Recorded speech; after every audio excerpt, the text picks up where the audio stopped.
It looks good. It's thinking about there. Okay. Okay, I'm just admitting a few more people. Okay. Give it another minute or so. Okay, so I have time to put in my ears. Okay, and we are recording. So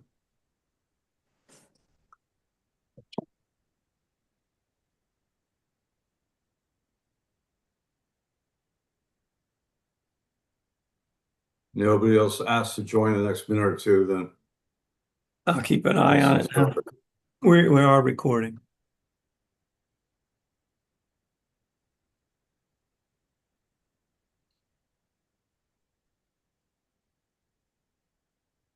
one more person joining.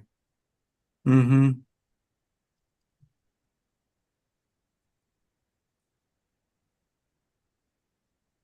Okay. Okay. Okay, might as well start it. Yeah. Okay, good evening, Hammond North. It's 6:03 p.m. on August 20th for a regular scheduled board meeting. So the roll call for the board members here, Randy Vaughn, Here. Here. Jan Welch, Here. Chris Conti, Here. Tom Deeds, Here. Tracy Smiley. Here. Okay, all right. So the first order of business, I believe we have previous minutes to approve.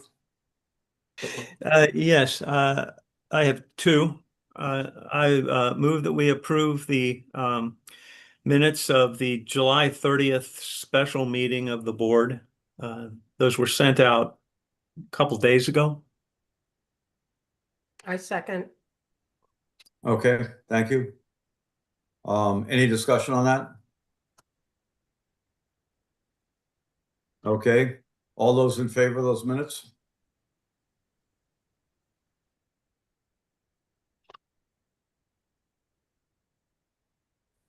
Abstentions? No, Or did I freeze up there? Chris, No. did you raise your hand? I did raise my hand. Sorry about that. Okay, so it's unanimous. Okay. It looked like it was 6-0. Yeah, I Okay. did freeze up for a minute. Randy, you may have to take over. I freeze up again, but let's see how it goes. Okay, so that passes 6-0. Okay. And I also move then that we approve the minutes of the August 13th special meeting of the board. That was also sent out a couple of days ago to you. Any discussion about August 13th? I second. Thanks, Chris. Okay. No discussion. All those in favor of accepting the minutes for August 13th? Okay. We have 6 votes for it also. Okay, the other next item I have is there was an invoice that we approved by unanimous consent. Tracy, do you want to go over that one? Sure. So we approved invoice for TRS for the removal of the scaffolding, the fence rental, the forklift we had to rent, and electrical services in the amount of $71,111.39.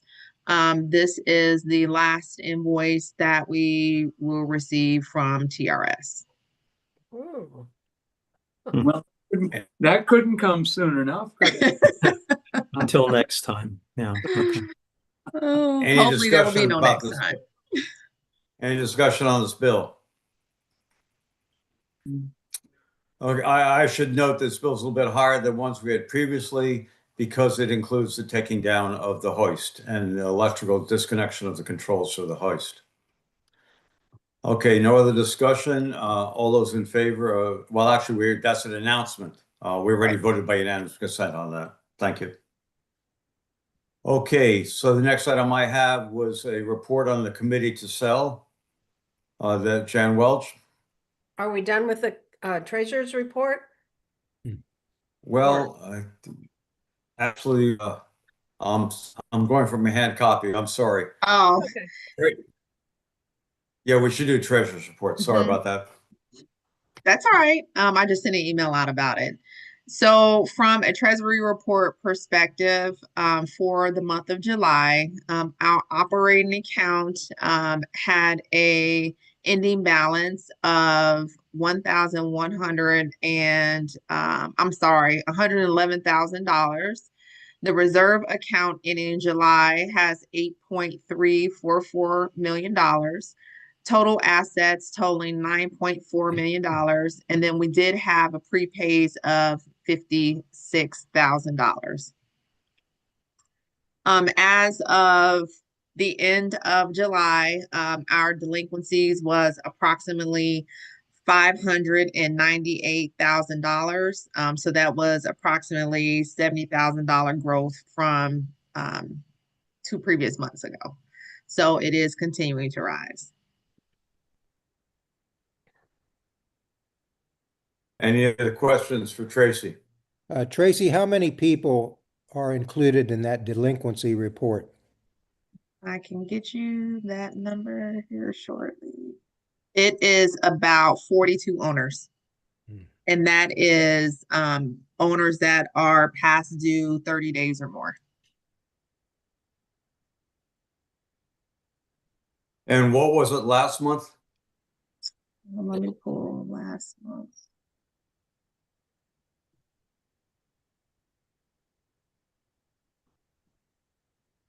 One second. So as of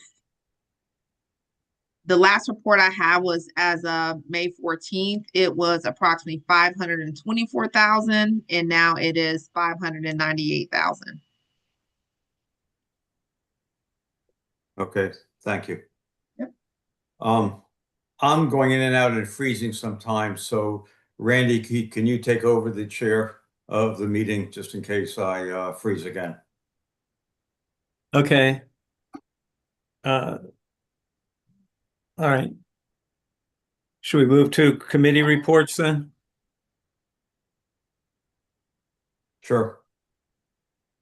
Okay, are you good, John, or you want me to? I'm going in and out, so the committee to sell then, Jan. But if there's a long pause, you can step in. Okay. Okay. I'm going to give an update on the numbers of votes we've gotten to waive the reserve payments, the reserve fund payments for 2 years, as well as the sell. The number for the waiver right now is 139. If you remember, we need 75%, which is 135. The 139 also includes 2 votes that specified that they were only approving it for 1 year. So I think we need a bigger cushion than that. I thought we would have been able to just finalize that vote, but and we have not been emphasizing this because we thought we had plenty, but I think we should shoot for at least 140 or maybe 145. So we'll continue that work unless anybody has any objections. The yeses, however, have picked up a little. We are currently at 145 yeses, which is I think 85% or 80%. That's yes to sell, to consent to sell? Yes, sorry. Okay. And there are a couple of encouraging things in addition to just the numbers. And it is some of these are people who were against the sale or the consent to sell originally and have come around to thinking that it's a good thing now. So we were encouraged by that. The committee is meeting again on Friday, and we're continuing to work, and we really appreciate that everybody's been so cooperative and willing to talk to us and share their concerns if they have them so that we can address them. So we're at 145 consent to sell and 139 for the waiver. That's it. Thank you.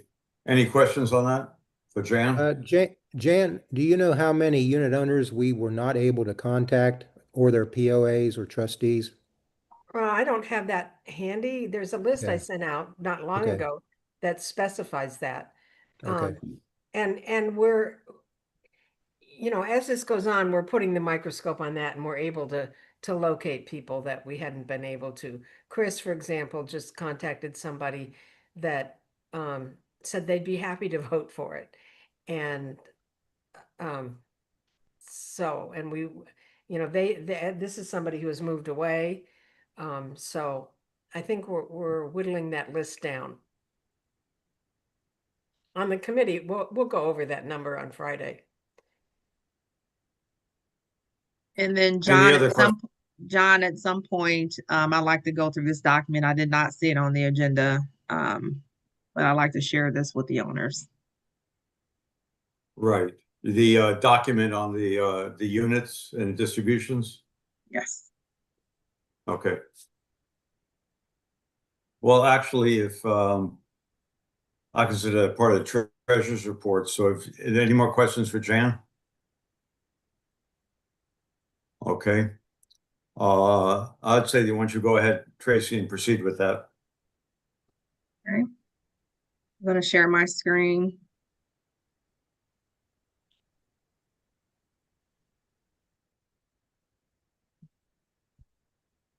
I think you have to do that, Randy. I did it. There we go. Tracy, can you do that now? Yes, It's coming. great.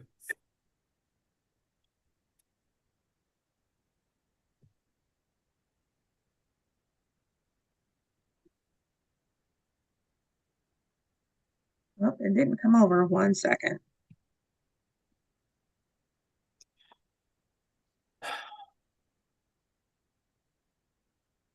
There we go.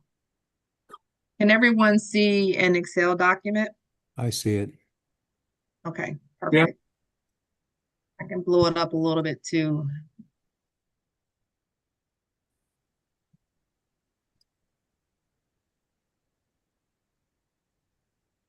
Tracy, you'll have to unmute. I was letting somebody in and the screen shifted. Okay, thank you. So what I put together here is a perspective of the owners voting to sell from a direct sale perspective, or the owners going through, or we're going through the payout for the partition perspective. So what I did here on this first row is I put in the amount of reserves, which I just reported out from the report, approximately 8.3 million. For Landmark remaining insurance payout, Landmark balance is to pay out 11 million, but there's a ton of back and forth with them, legal getting involved. And so I put in here a best guesstimate of approximately $6 million. It may be more, but I put that in here just to be a little reserve. Once we get that additional monies from Landmark, we would have to pay still approximately 7.5% for that recovery. And in this first scenario one, I put in the original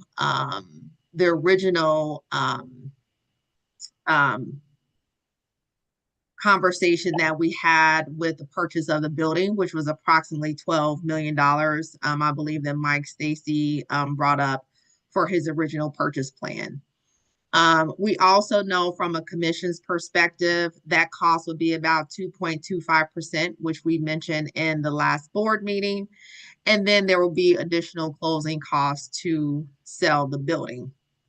With this scenario, receiving the $12 million in proceeds, I've added all of these numbers up, and what that payout would be is approximately 25,264,000. And we've calculated based upon square foot and ownership, what a 1-bedroom, 2-bedroom, 3-bedroom, and penthouse proceeds would be. In scenario 2, I updated the sale price to be approximately 4 million. So that is the difference, as well as the 2.25% of that building sales proceeds. and the closing cost of 3% for that proceeds. And then you can see the allocation below for bedroom type. In scenario 3, I put in the building sale proceeds as $15 million. We believe one of the offers is around that $15 million thus far. The commission of 2.25%, and then the closing costs of $450,000 to equate to the 1, 2, and 3 bedroom and penthouse payout to owners. In this section over here, to the right, this is a scenario of us going through the partition action and not doing a direct sale. So what I did here was I added in the reserve amount that you saw previously from a direct sale. And then each year thereafter, I reduced that amount for approximately $800,000 to cover the insurance we would have to pay for each year, like we did this year for the building. The landmark insurance payout is the same as these other scenarios, as well as the recovery for the insurance payout for still. The building sales proceeds. Now, going down the partition action path, that means that the building will go to auction. So what I did for year 1 of 2026 is I put in the $11 million that we denoted was our minimum amount to accept in the building sales proceeds. Thereafter, after each year, I did an assumption to reduce those proceeds of approximately $1 million, because as we continue on down a partition act and through auction, it will devalue the building, and the judge and courts would say we would need to take highest and best offer. And not knowing what that highest and best is, I just put $1 million in there, and this was very conservative. I also put in approximately $220,000 that represents ongoing legal costs and court expenses as we continue down the partition path. I also built in closing costs of 3%. And then I also added in the $992,000 that we as owners pay on an annual basis in HOA fees. This is the new budget amount for the 2025-2026 budget. I then added those proceeds and extrapolated, like I did before, the percent, the square footage and the percent of ownership for 1 bedroom, 2 bedroom, 3 bedroom, and penthouse. As you can see, as we progress and the partition takes longer and longer, so in speaking to Fanny, we think it may take up to 2 years, maybe even 3. You see that the amount due to owners starts to decline over time. There have been a lot of questions regarding delinquencies, as we just talked about that before. And I just want to reiterate that those who are delinquent, the delinquent amount will be deducted from any sale proceeds. And that those delinquent funds will go back into the pool of monies to be redistributed to owners. One other note that I wanted to make is if delinquencies continue to rise, and right now they're rising approximately 7%, which I've outlined here in red. If they continue to rise and our reserves are depleted, there could potentially be special assessments because we still need to operate the building, or the building will be condemned and we will have and see no proceeds from the sale of the building.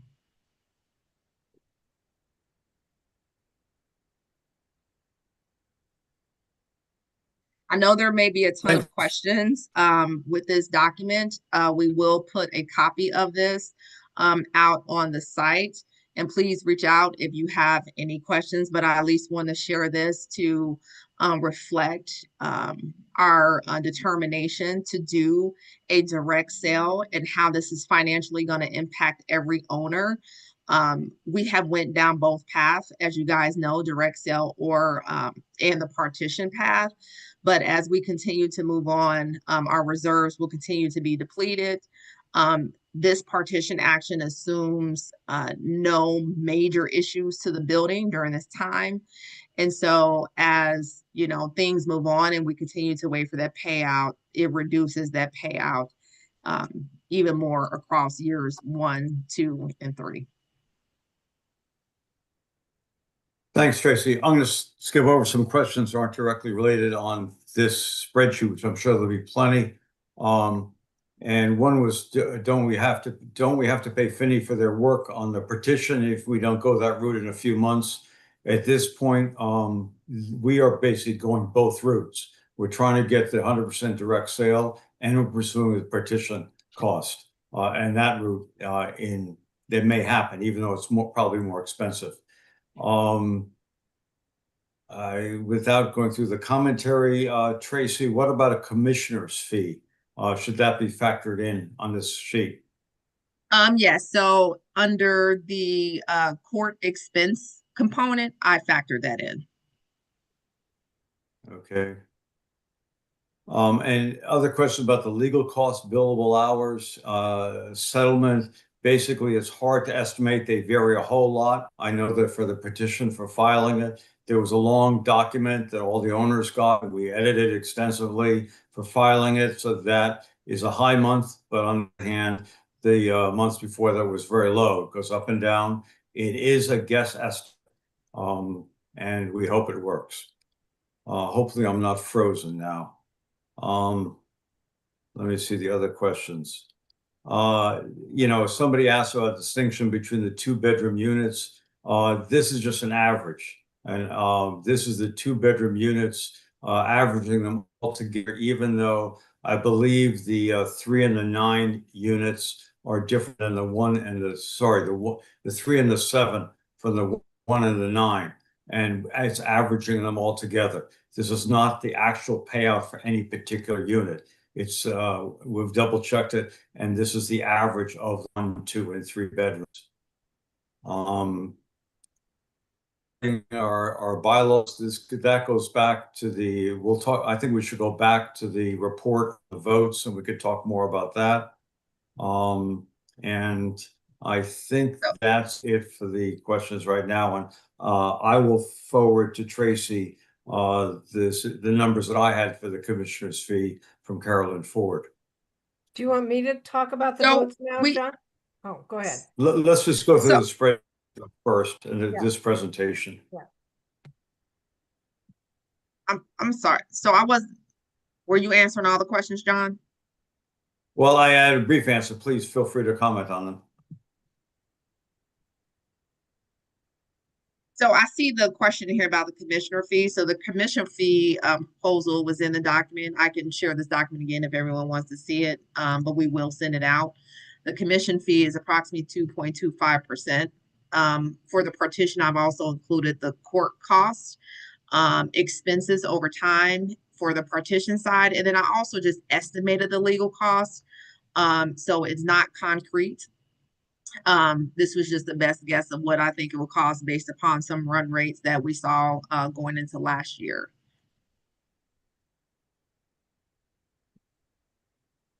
Randy, you had a question? Well, yeah, I think was the question actually about the commissioner who is the lawyer who will sort of run the partition once the judge takes it? So that could be additional legal fees beyond, what we pay the Finney firm. Yes, and that is included in the court expenses for the partition. Yeah, we're gonna have to go over those because I did get that report about the pages from the court documents. I'll go over that with Tracy after this meeting. But it's great to have this as a place to start. It is, and by all means, some of these are assumptions, right? We can't predict the future. So this is best estimate as of right now. Obviously, these numbers are going to change. The main factor that may change is the the building sales proceeds, right? So right now, you know, the value or the minimum that we set is approximately 11 million. That will degrade over time. So this is best guess estimate based upon what we know today. Things may change. Randy, Yeah, I would just want to point out in the partition, the fact that we are signing a consent to sell, you know, with an $11 million minimum, that has nothing to do with the partition, as you've said. In the partition, we're solely at the mercy of whatever bidders at the sheriff's auction will give us. And somewhere along the line, there would be an appraisal. Hopefully, it'll be a better appraisal than we got back in December, January. But I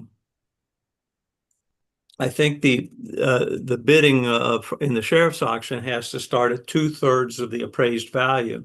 You know, we had around a $10 million appraised value, so the bidding could start at, you know, about 7 million. And so, yeah, you know, that could be a big difference than the 15 million Absolutely. offer that we've got at this point. I would say Absolutely. the other comments, I think we are prioritizing. And we are prioritizing the direct sale. I mean, these numbers are very clear. You can change what the building will actually sell for to be 12 million for each of the years that Tracy proposed. And clearly over time, and what the owners are going to have to pay, our insurance, it is advantageous to everybody if we can accomplish a direct sale. And from a budget perspective, that is my main concern for this partition because, you know, due to the delinquencies and the constant HOA fees and the reduction of the sales at auction, which is unpredictable, you know, eventually we're going to get to a point where we're going to deplete our reserves and may have special assessments, but I know that's financial taxing on everyone. And then at that point, the building can no longer operate and will be condemned and lose its value altogether. So I'm encouraging all owners who have not voted, please vote. You'll be able to review this document that we save out there. Please reach out to me if you have any specific questions. And we will, as Tracy said earlier, we'll be posting this spreadsheet for everyone's availability. So maybe we should go back. There were some questions about the vote to sell. Let me just go back up the chat. Right. If you could summarize, Jan, the reasons, Yeah. reasons there- why people. Yeah, there are 4 or 5 major reasons, and I would say they're relatively split. There was a group of people that had an issue with the form, and so that's one group of people. There are another group of people that had legal concerns about the form or about the process. There are a few people who were plaintiffs, although not all plaintiffs have refused to sign. There's probably the largest group are people who have said, yes, we'll sign, but we just haven't gotten their form yet. Thinking they're offering us a pickup service or something. There's another group, and again, this is a dwindling group, but of people who have just been against it from the start. So it's, you know, it sounds like a lot of votes. 35 at this point, but when you split it up amongst those reasons, that's where they fall.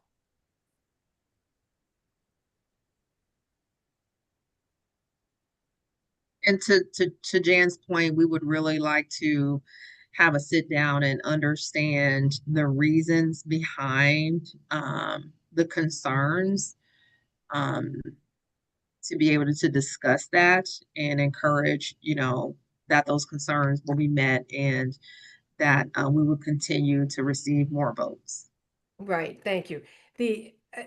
Because people have declined or have questions about it, doesn't mean the conversation's over.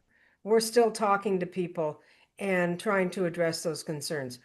One thing that, it's, as you know, from all of the votes we have taken that required 75%, it's very, very difficult to get to that.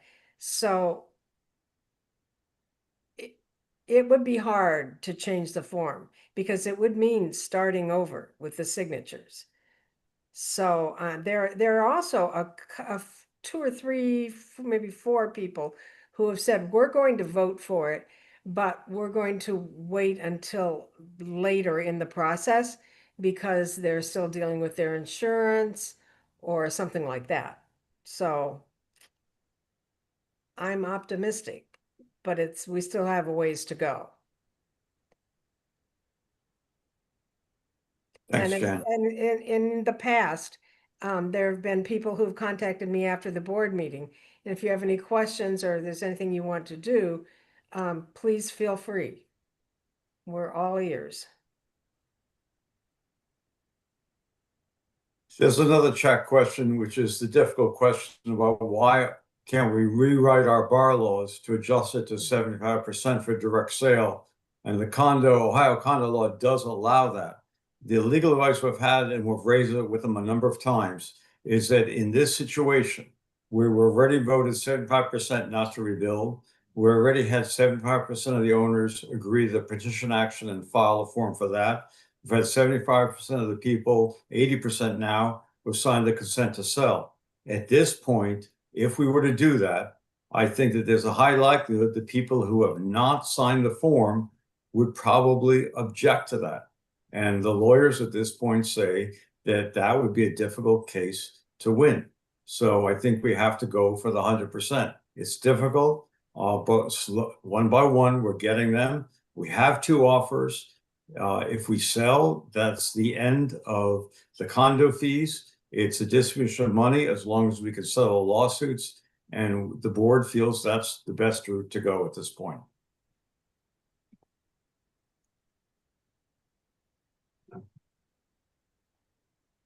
Randy, I don't know if you've seen anything else on the chat. There's one about lawsuits and things like that, which I can cover in my report, or at least try to cover a little of it. Okay. All right. In which case, I'd like to move on then. The next thing I had then was Randy, for you, for the legal committee. Yeah, and could one of the other board members look at the chats, make sure we're getting all those questions? Okay. First, I want to start with an apology. I've received a couple of emails asking specific questions about legal issues, and I have answered those as best I could. And I promised that I would answer them more completely tonight.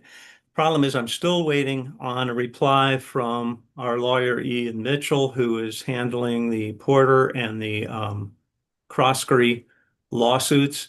I want to get his permission, I guess, to find out exactly how much can I say. There are settlement talks going with Croskery. Honestly, I don't know what the latest on those is. He has been very closed mouth about it. Our lawyer has. And in the Porter suit, that one, I guess I can say it's expanding rather than going away. They're adding a couple of defendants, Town Properties and TRS, which were not in the original suit. So that's been the thrust of that particular case thus far. So I'm sorry, I would, and it's not that I know a whole bunch, okay? So I only know a couple of things, and I need to get permission to pass those on. And I just wrote to our lawyer again a couple of hours ago saying, hey, where's your response? So I'm getting a little upset there myself. Um, Also, along the line of the partition, I understand that there's some confusion among owners.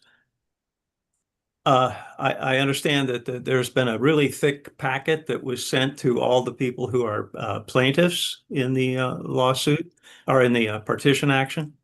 Um, that's just as somebody once said, that's what lawyers do to raise their fees. But they are that is something that legally has to be done. Everybody has to receive the partition actions lawsuit, especially if you're a plaintiff, so you can see what you um, what you signed up for. Also, I just received a day or two ago, and I think everybody else did as well. All the plaintiffs in the partition action received an answer from um, an attorney, Brian Cockcroft, who is now representing the Mortgage Electronic Registration Systems Incorporated. And basically, all that thing says is that he is now representing that company, that mortgage company, and that anybody that wants to talk to that mortgage company should talk to him. And additionally, in a second page of the answer, he is requesting permission to, putting in his announcement that he would like to appear in front of the court whenever it comes to that. That's all that is. So you that have received that, there's nothing you need to do about it. It's pretty much just business as usual in the lawsuits. We've had questions about if you're a defendant in the partition action, what do you need to do? Again, I'm not allowed. I mean, I'm not allowed. First of all, I'm not a lawyer, and secondly, I can't give you any legal advice. But if you're really concerned about that, contact a lawyer or legal aid or something and run by them. But I do want to emphasize we are all in that together, no matter which side of the page you're on. We will all get the same amount of a reward. Award in the partition action. We will share the proceeds according to our percent of ownership, no matter if you're a defendant or a plaintiff. So, yeah, that was kind of muddled, I think, but anyway, I guess that's my report. John, there are a couple of questions. Thanks, Randy. I just unmuted Virginia.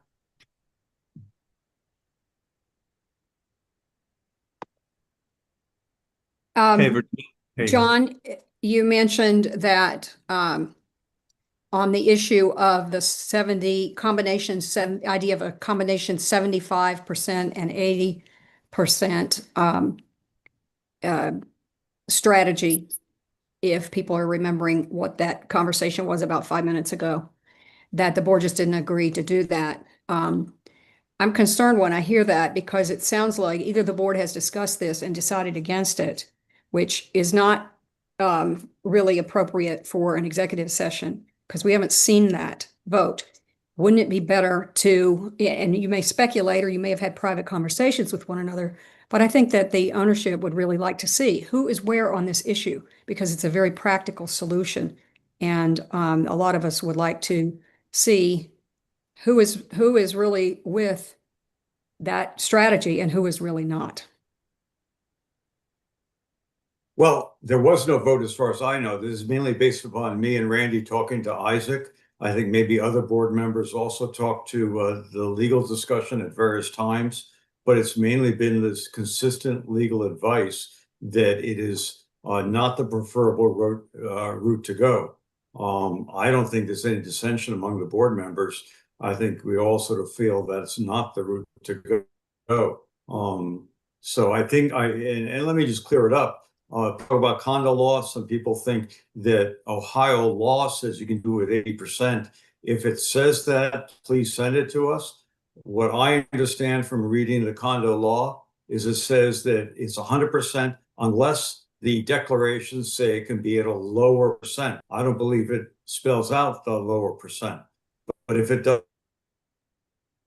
No, the board is capable of putting it in as does, please send 80% it to the to us. But declaration. either way, in the history as to what the situation is, I don't think it's advisable for us to tell owners, basically, we're taking away their right to vote. And so I don't think we have any choice in this matter. Yeah, I'd and like we to could- hear the other But board Virginia, members. can you let some other board members talk? Sure. Jan? So we could probably try and do that. As you could try and do that. It doesn't require a board member to do that. To do what? Just to start an action to change the declarations. The board needs to vote on this. People want to Here- see this, and Still, but let it's me your finish. job. Let me finish. If we did that and one person objected to that, that could bring everything to a complete halt for a very long time. I'm not personally willing to risk that at this point. and I'd like to hear where everybody else is at, but it would better be done by a motion in a quick vote. Anybody else want to comment on it? Well, Ginger, what Jan is suggesting is that there can be an ownership there can be an ownership movement to start that. And if you feel that's the appropriate way to go with that, I'm rooting for you. Start it and see where it goes. I think it's the board's job to get this done. And of course, the attorneys are always going to give you, they always build in what they have to make of this case financially when they advise. And so there are lots of, it's very common for boards to listen to the attorneys and be always mindful that, and put the attorneys in charge of the policy decisions and the decisions about how to move forward. That's not the attorney's job. That's the job of the board. And I would like to see the board take up that job and make some hard decisions. So Tracy. Virginia state law does says Tracy, you got a 100%. comment? I'm very Yes, aware that the yes. state law So says can that, I Tracy. finish? Can I finish? Yes. Sorry. State law says 100%. Here is the check. Please let me finish. Here is the challenge. The challenge is for those unit owners who have not voted to sell could then file action against the board to say they are taking our homes away without our consent. The reason the lawyer said this could be bad for us is because not only do we not get that 80% change, we're back to stalemate and starting all over again. The owners who have not said they want to vote to sell the building, the court is typically leaning towards those owners and their rights not to take away their property. So it is a tough uphill battle to head down that route. We've discussed it with the lawyers, I don't know how many times, because we have attempted to do exactly what you're saying. The issue is there are owners who would file a lawsuit, as they have done in the past, and say that the board is trying to take their home. If you believe that there is a way that we can get those specific individuals on board with this, then by all means, the board would take charge in doing that. But at this point, from what we've heard from other owners, that is not going to get us to a path of selling direct sale. Okay, unless Randy or Tom wants to say anything, I'm going to move on. Michelle? Thanks. Randy, I just had a question about your legal report. When you said the suits have expanded to include TRS, are these new suits being filed, or were those added on to the Porter lawsuit? Added on to the Porter lawsuit. Okay. So what you're saying is that our neighbors are going to continue to sue our neighbors so that we are over a barrel and we either settle with them and give them more of our money, or they're going to take us to court and steal more money from us. That's what you're saying. And now they've added some big guns to the game. So this is all I need to know. Ann and I have been working our butts off to pay our condo fees and stay on top of this, much to our own financial distress. I think every owner who is choosing not to vote has that right, and they have their reasons. And I adamantly support them and disagree with anybody who wants to strong arm them. And I'm just going to say this, and this is the last comment I'll make in a meeting. I believe I lost my home because of a terrible fire, but I didn't lose it because of that fire. I lost it because a group of my neighbors chose to sue the board and slow down the rebuild, and we lost the opportunity for all of us to be in our house. So there are very strong feelings associated with these lawsuits. I am utterly gobsmacked that our neighbors are continuing to pursue a lawsuit, knowing the horrific financial, emotional, physical, psychological toll this fire has taken on our community over the last 3 years. It is a cruelty I cannot fathom. So that's all I'm going to say. I am just shocked, and it makes me feel utterly helpless that we are ever going to get a solution here, because there are too many small-minded people who are clinging to whatever it is they're clinging to get some purpose. We are in the same boat together, and all this lawsuit is doing is dragging us down to the bottom of the sea. I thank you for your time. I'm just shocked. Michelle, I hope you will join us in our effort to get 100% of the ownership to vote to sell the building. So that's all I have to say. And I agree with that. And I cannot imagine, as we talk about the lawsuits and us trying to change the 100%, what type of lawsuits will come forward for on the board and for individuals saying we're trying to take their homes. The court will not decide in our favor. All right, I'd like to move the agenda along. There was a motion, I believe, one of the board members wanted to make about a national search marketing of the program. Randy? Yeah, I move that we authorize Marcus and Millichap, our brokers, to market the building for 30 days nationwide to assure that we have the best offers possible. Do I have a second? Chris Conti seconds. Discussion. Randy? Yeah, I know there's I, as much as anyone, would love to get this building sold immediately.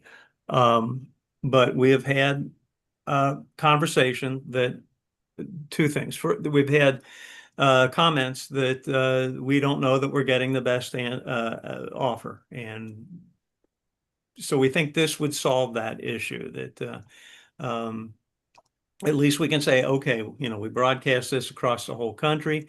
Here's what we're offered. What else are you going to do? Additionally, as we've just been talking about, we can't sell the building until we get everybody to sign those consent forms. We won't be able to do that within 30 days anyway. So while we're trying to recruit people to sign these forms, we could allow the building to be marketed nationwide. So I don't think it's really losing us much time. Yeah, so my comment. Chris? Yeah, Marcus and Millichap has indicated to us as well that that this will not impact the current party who is interested in the building. So the fact that we're going to advertise this nationally should have no negative impact and we are hopeful it will have positive impact, but we won't know that unless we do it. Any other comments? Randy, just double checking that M&M, this is going to be a national marketing campaign, right? Correct. Yep. Yeah, All right. they were in yesterday in anticipation of this, photographing the building. They're putting together a brochure, I guess, for lack of a better word, to distribute nationally, and so yeah, Right. I'll hope for the best. Jan, and then I'll answer one of the chat questions. So this seems sudden, but it came up fairly quickly. But we were between board meetings and we had a lot of individual discussion about it.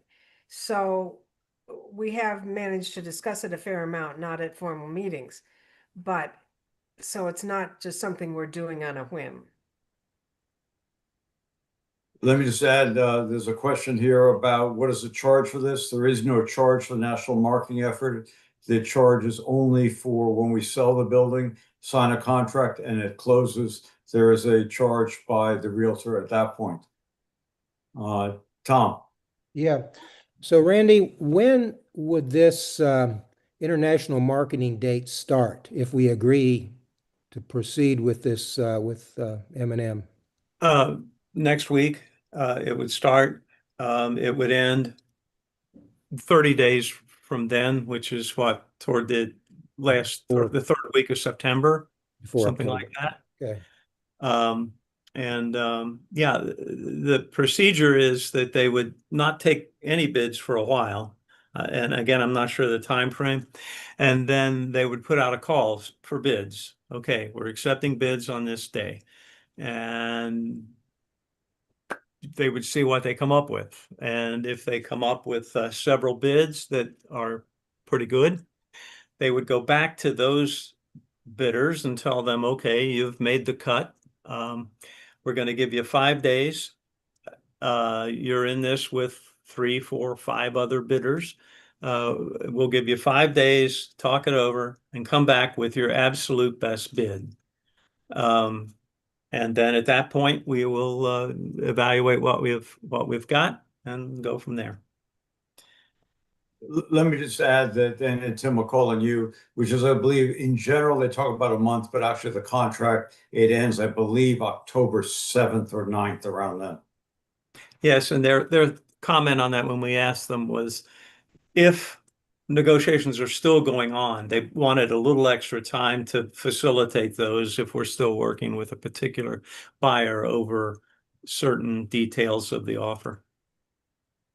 Tim, you had a question?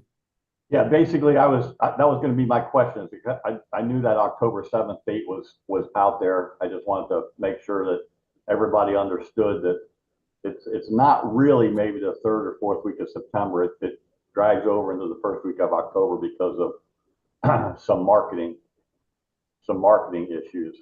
But as of October 7th, we could renegotiate a contract with somebody else if we wanted to. They would have an exclusive marketing agreement until October the 7th. Any other questions about the motion? All right, I'll call the question. All those in favor of it? And then it's unanimous. Okay, and that's 7-0. Tim has joined us. Okay, there's another motion about appliances and cabinets deadline.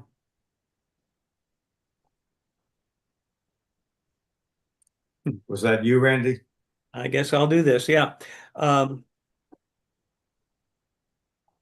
move that all appliances and cabinets must be removed from the building by October 15th.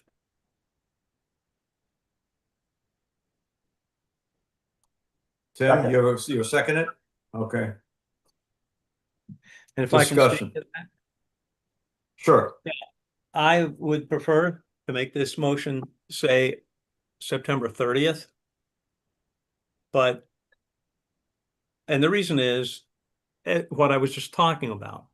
These buyers are going to be coming into the building and looking at it. Now, anybody who has sold a house knows that in your contract to sell the house, you have to say, is the refrigerator staying or is it not staying? So we can't have people leaving their things in the units, having the buyers come in and look at all of this. And then when they sign the deal, all of a sudden those things are gone. We need to get the building in its saleable condition. And that means if you're taking your cabinets off the wall, we need to get them off the wall. And we need to do that before this marketing campaign is over. So even though I said October 15th, I did that because I know there's resistance to this on the board, and that's sort of my compromise. But frankly, I would like to have seen it done on August 8th. But since we've messed around with this, yeah, that's my position. And a question, Randy, do you have any sense of Greg, what he feels about the state in terms of escorting people up to the units above the 8th floor? I do. Well, I do know that there's been an issue. Someone was removing I think it was a refrigerator, and they didn't close off the ice maker correctly, and so there was a leak in the building. So we do need at least a maintenance guy to come in if an appliance is moved. He needs to come in immediately after that and check and make sure that there's no more damage to the building. So I think if an owner is removing an appliance or taking something off the wall, they need to have a professional person, if possible, do that so that there's minimal damage left behind. And no, I don't know. I know that Tim and John are both in the building still, and I'm sure they will be till the end of September at least. So, yeah. Dan? Me? I think we need to get a better feel for how many people think they might want to remove this stuff, because and I'm included in this, but there are owners who are still dealing with their insurance companies and their HO6 policies and don't know for sure what they're going to get. And that affects what we might do. And I don't want to make a donation to somebody who's going to be making money off my unit. If we're not going to get anything from our HO6 policy, that may affect our actions, and we're not alone here. I understand that rationale, but I think we need to know how many units we're talking about before we make this decision. All And I right. don't know, Greg may have a feel for that. I don't know. So he, and I can speak on that. So we did, when we talked about the budget and staffing, we did factor this in with unit owners moving their things and create a sign-up sheet for those who want to. So once we get an accurate count of that, then we would know how to schedule that. The advice that I would give is whether you are dealing with your insurance or not, I would probably take my appliances, not knowing if you're going to recoup anything from your HO6 policy. Because to Randy's point, if it's left there, the buyers may assume that it's going to remain there. So the advice that I will give is just to sign up and remove your belongings that you want to take with you. That may take some time. Yeah. If there are no other comments to the board members, can we unmute Steve? Yeah, wait, I'd like to clarify the motion. I may have, what did I say? Yeah, you don't have to remove your cabinets and appliances if you don't want to. So it's only if you want to take those things that the motion would be get them out by the 15th of October. Okay, I'm sorry. So, Steve, There was a question about storage bins, Randy. about what? Storage bins. The storage Yeah, bins this in the does not basement. affect storage bins. Randy, does it affect storage bins? I said cabinets and appliances. If you have cabinets and appliances in your storage bins, then I guess it does. Well, Well, it's not in your unit. storage I don't bins think it need to affects be storage emptied, bins. right? They need to be Yeah, emptied. storage bins should be emptied, yes. Well, but that's a separate question. I don't think this motion is addressing that. No. I just wanted, I think everybody's clear, Randy, had it in the chat that if you want to leave it, you can leave it, but I'm just want to point out that your motion should specify that to be very clear. That you do not have to take it out unless you want to take it out. Yeah, let me amend that motion to read all appliances and cabinets if owners wish to remove appliances and cabinets, those must be removed by the 15th of October. Can I put that if? Yeah, sure. So desired?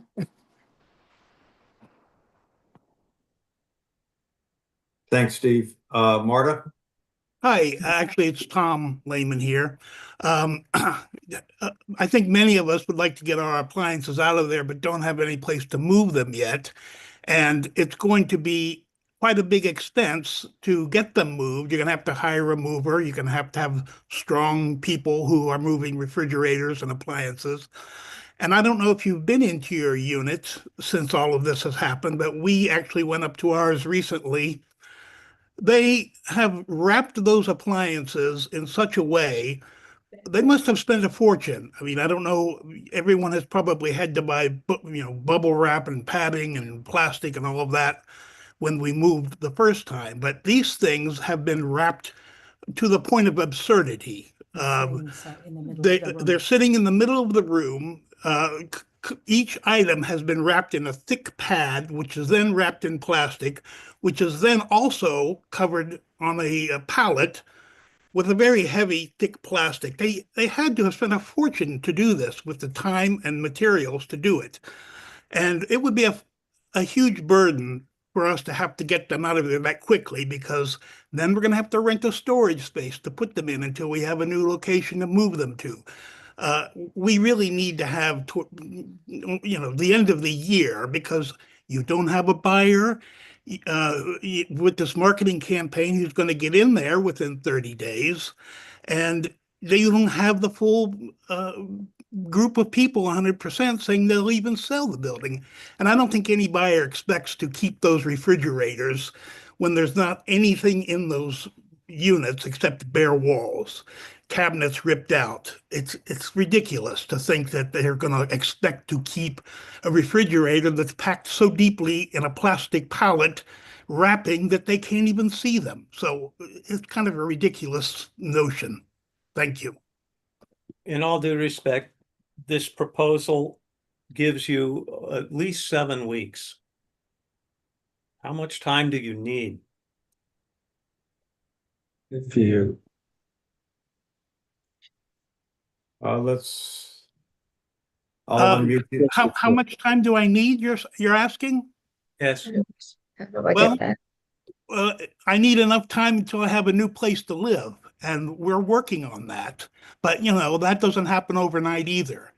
And we are financially devastated with this situation, as most of the people who are being held hostage by a handful of people who refuse to sell for whatever reason they have. And it is a handful of people by comparison to the rest of us that are desperate to get the building sold. Well, now, wait, you're speaking out of both sides of your mouth there. If you want the building sold that soon, then you better get those things out of there. No one cares if those things are in there. They're not buying it for the appliances. They're not buying it to store your appliances either. Randy, let him finish. Let's not have too much back and forth, please. That's fine. He thinks what he thinks, and for some reason he wants everything out of there in a month. So I think it's a bad idea.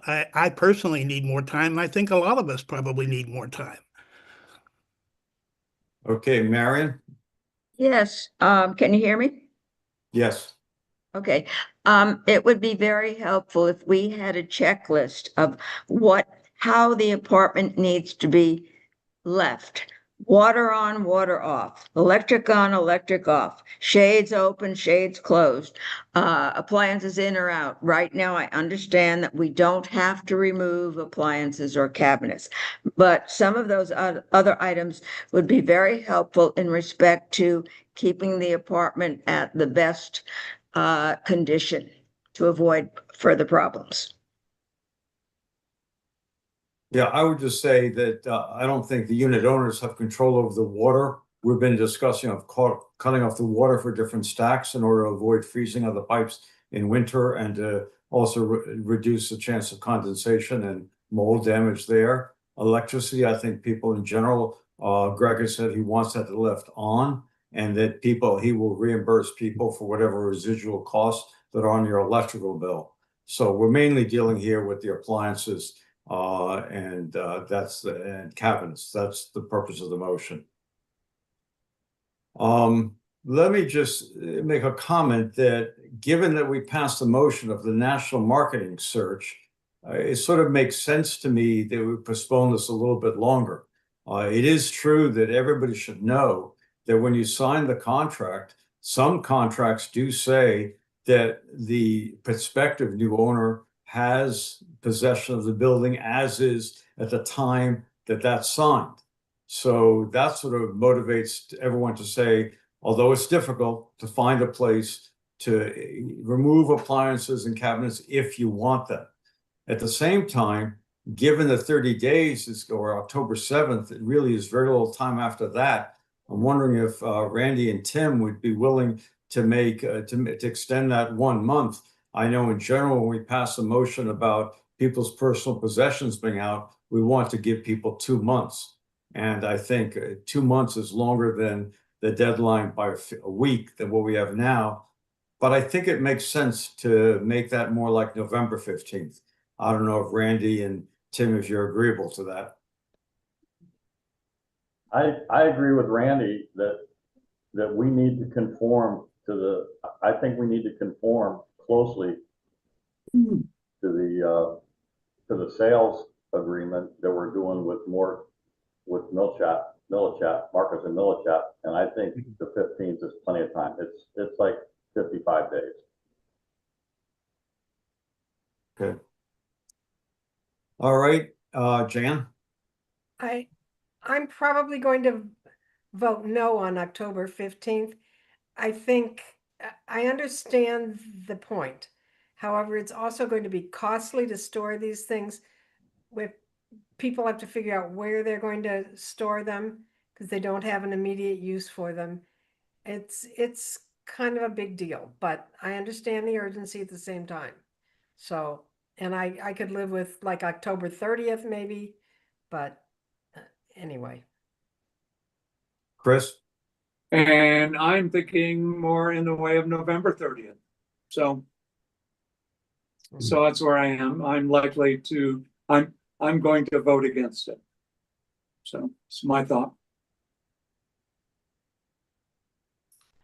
Any other thoughts? Okay, I guess we'll call the question. All those in favor of the motion as written for the appliances and cabinets to be removed by October 15th, raise their hand. All those opposed? And I'll abstain for this. Okay, so the motion does not pass. There's another motion, I believe, we're going to propose about hours when residents should not be in the building. I think, Randy, do you have that one also? Well, it's not my motion. I'll read it, but Okay, I'm afraid I can't read it. Was it mine originally? Or Jan? Jan, can you read it? I'll read it in slightly amended fashion, see what you think. Sure. Okay. Be it moved that no owners may be in the building between the hours of 7 p.m. and 7 a.m., and that owners may only be in the building for the purpose of packing and removing their belongings. I think, I hate to even Can we just get a suggest- second first, Jan, and then you can defend the motion? So is there a second to the motion as written? Chris seconds it. Okay, Jan, go ahead. I hate to suggest or even support something like this, but I think that, you know, after the staff leaves for the day, the security person is the only one in the building. I think there's safety considerations. It just seems, and you know, we're going to be shutting down the building more and more as time goes on. It just seems risky to me to have it open that late. And the people above, whatever floor it is, 8 or 9, can't much get up there anyway, so, and have no electricity up there. So, Tim? I actually think that that's too liberal. I think that it should be 5 or 6, because in the wintertime, there is no light after 6, and there is no electricity above 8. So I really think that 7 is too liberal. I think it should be 5 or 6. I'd be happy to amend it to either of those. Tracy and then Tom?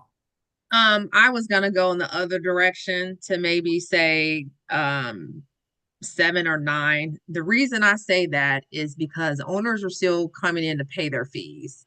We have not completely gone through an electronic fee payment system. And for those who do pay electronically, there's a charge for that, by the way. It's like $10 or something if you want to pay your fees online. I'm one of those people. I do not want to give any more money to anyone. So I personally drop off my fees after work. So that may mean I am there at 6:30.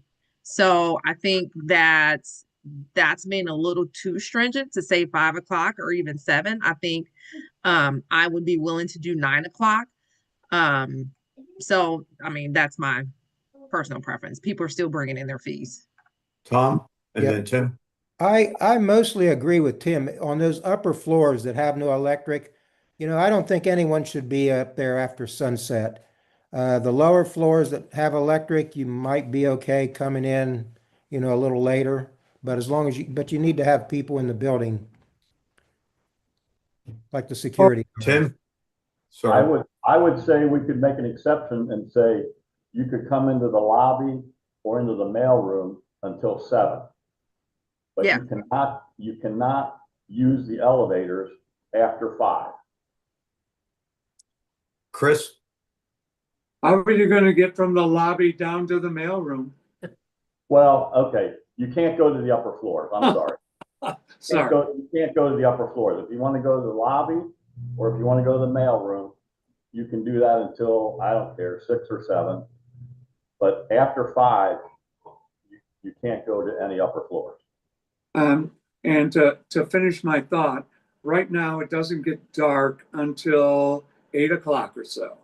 And, you know, and that time is going to be getting shorter as time goes on.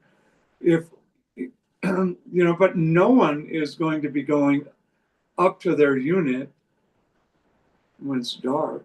At least I don't think so. Well, there's still going to be electricity to the 7th floor. And Tom's statement was the right statement, after sunset, something like that. I mean, if you make it variable so people can mess around with it, that's fine. Let me just say, I think there are 2 sets of units. There are units below the 8th floor and the units 8th floor and above. There's still the question of appliance and cabinets, but there are possessions below the 8th floor, and those floors have electricity. So I think that there are also people, owners are still working, and their access to the building is not possible till 6 o'clock. And I think that owners who own the building, I think a more reasonable time, I think Tracy mentioned, is 9 o'clock. And I think we can amend it and we can say, or sunset for those floors above the 8th floor. We certainly don't want people up there when there's before sunset, after sunset. I disagree. I think it's big trouble to make different rules for different owners. Yeah, I would have to agree with that as well. Yeah, there's also the weekend.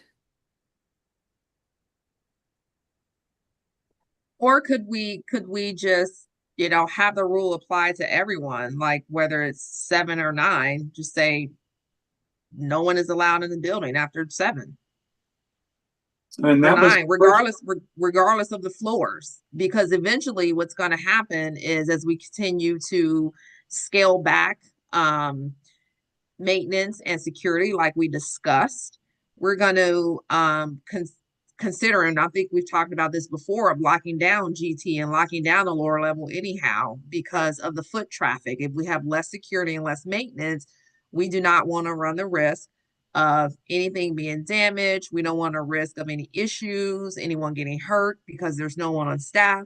So we're going to get to that point anyhow. I agree with Tim that it needs to be consistent for everyone. I just think that 5 o'clock was a little too soon. Well, I and think the with context, original motion from 7 to 7.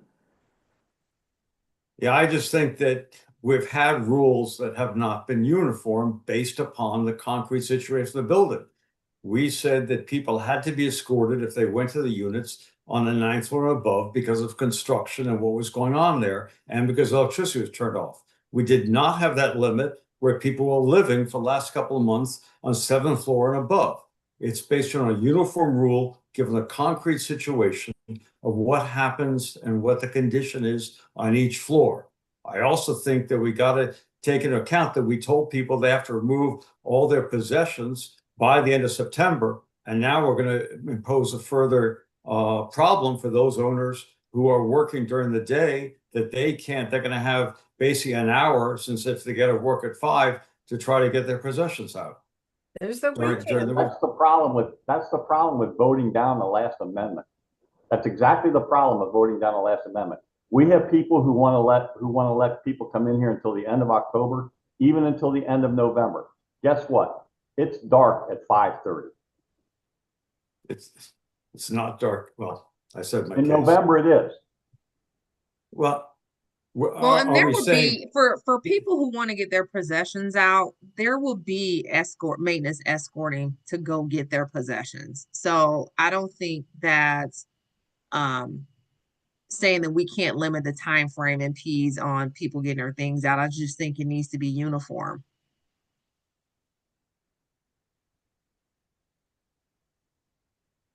Well, I think the board members have talked. Can we unlock David Ronley? Unmute.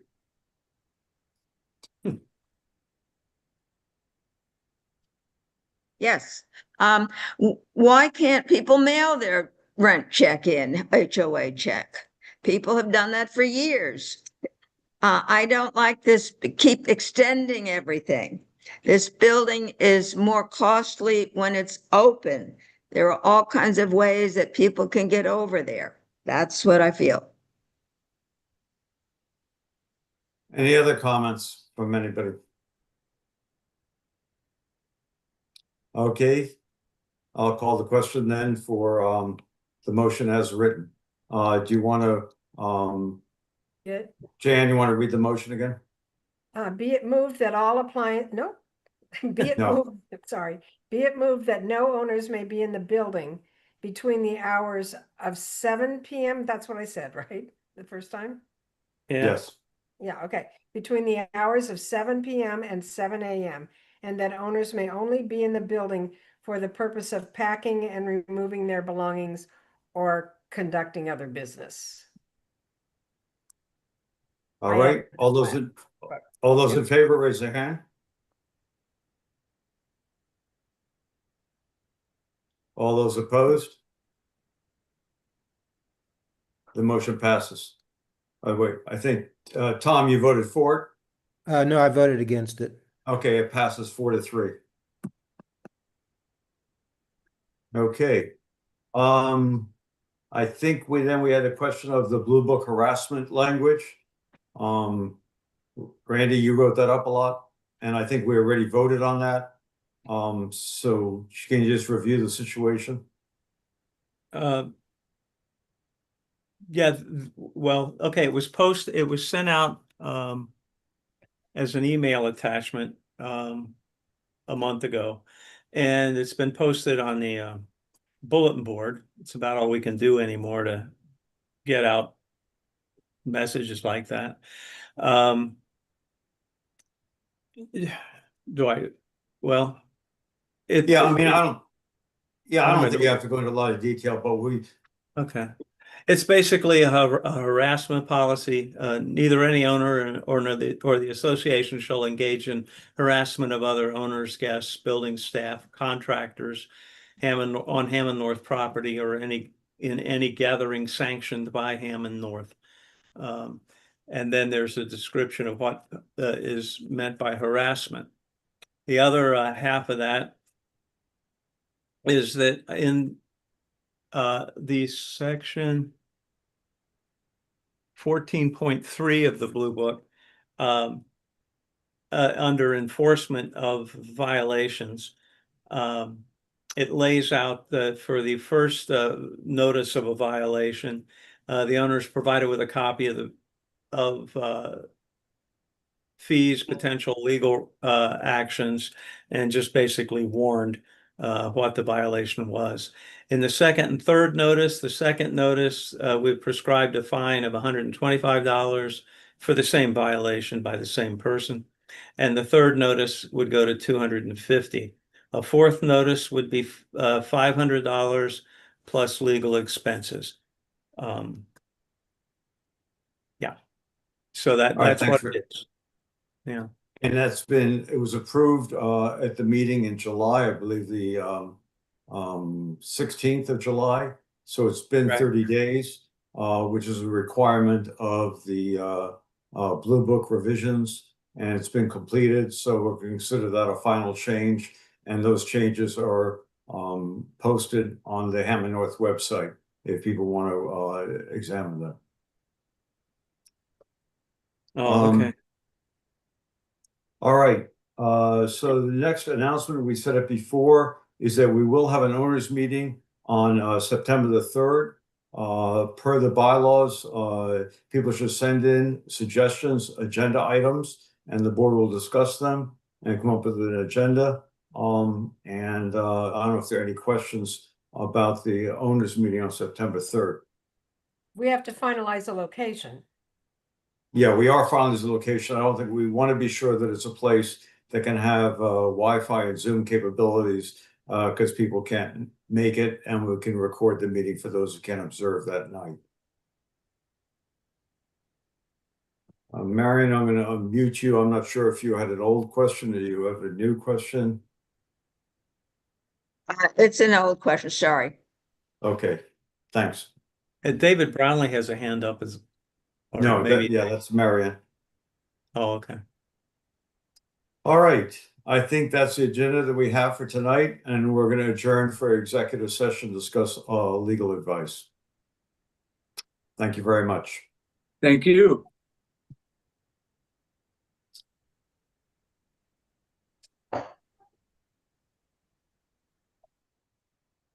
And Randy, I'll leave it to you to stop the video.